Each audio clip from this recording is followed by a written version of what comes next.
Welcome back to my channel Piyasi lifestyle. আজ শনিবার আর আমরা বিকেলবেলা বার হয়ে গেছিলাম সাইকেল নিয়ে। আমি আর আমার বন্ধু দেখো মাঠের এদিকে পৌঁছে গেছি। মাঠের রাস্তার এদিক থেকে আমি মাঠগুলো দেখাচ্ছিলাম, তারপর আমরা দুজন মিলে একটু নিজেদের ভিডিও নিচ্ছিলাম। আর ভিডিও করতে করতে আমরা চলে যাচ্ছিলাম বাড়ির দিকে। আর কিছুক্ষণ গেলেই আমরা বাড়িতে চলে যাব। বাড়ির রাস্তায় আমি সাইকেল থেকে নেমে আর বাড়ির দিকে আমরা যাচ্ছিলাম, আমি আর আমার বন্ধু। তারপর বাড়ি থেকেই সঙ্গে সঙ্গে আমরা আবার বার হয়ে গেছিলাম আবার ঘুরতে যাবার জন্যে।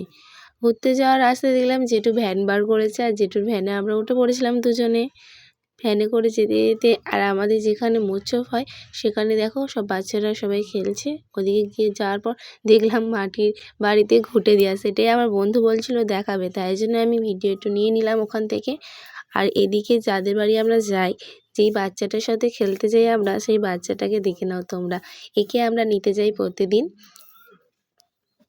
গাইস, আমাদের এখানে টমেটো চাষ হয়েছে। আমরা এখানে টমেটো চাষ করি। আমরা গ্রামের মানুষ, তো আমাদের ছাদ ফেলা বাড়ি না, আমাদের এখানে টমেটো চাষ হয়, শুধু টমেটো আর টমেটো। আর এদিকে তো শুধু বন জঙ্গল কচু পাতা এইসব একটু তোমাদের দেখাচ্ছিলাম ঘুরে ঘুরে। এটা গ্রামের এদিকে সবসময় এরকমই হয়ে থাকে পুকুর পাড়ে, দেখতে কিন্তু খুবই সুন্দর লাগে। আর এদিকে আমি মাঠেতে পৌঁছে গেছি। যে এখানে চোদ্দিকে শুধু কড়াই শাক এখন দিয়েছে, ছোট ছোট কড়াই গাছ বার হচ্ছে। খুবই ভালো লাগছিল দেখতে, পুরো ফাঁকা মাঠ, চোদ্দিকে শুধু ছোট ছোট গাছ আর গাছ। আর এদিকে দেখো ছোট ছোট কড়াই গাছগুলো বার হচ্ছে একদম একটু একটু। তোমাদেরকে দূর থেকে দেখানো যাচ্ছিল না, তাই কাছে গিয়ে একটু ভালোভাবে দেখাচ্ছিলাম। আর ওদিকে জঙ্গল আর জঙ্গল। আর কলা বাগানটা আমরা এখনও দেখাতে পারিনি, কারণ আমরা অনেক যেতে হবে অনেক দূরে, আর আমরা বাড়ি চলে যাব বলে তাড়াহুড়ো করছিলাম। আর এখান থেকে আমাদের বাড়ির রাস্তাটা একটু অনেকটাই দূরে। আর হেঁটে হেঁটে দেখো আমরা বাড়ির রাস্তা দিকে যাচ্ছিলাম। মাঠ তো অনেক বেশি, তাই ঘুরে বেশিটা দেখাতে পারছিলাম না। আর ওই দেখো দূরে ওইটা হলো বাঁশবাগান, মাঠের মধ্যিখানে বাঁশবাগান। আর ওই সাইডটা হলো খিরিস গাছ। খিরিস গাছটা এত সুন্দর দেখতে লাগছে, তোমাদেরকে কি বলবো বন্ধুরা।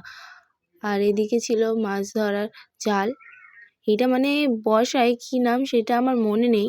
যখন বর্ষাকালে মাঠে যখন জল হয় তখন এটা বসায়, আর ওখানে ওর থেকেই মাছ আসে। তারপর আমি আমার বন্ধুরা আমাদের মাঠের রাস্তাটা দেখাচ্ছিলাম।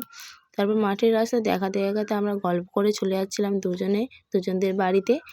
আর খুব সুন্দর লাগছিল গাছগুলোকে, তোমাদের কীভাবে বোঝাবো সেটা নিজেই বুঝতে পারছিলাম না। আর এদিকে মাঠেতে অনেক 2-4টে বাড়িও হয়ে গেছে।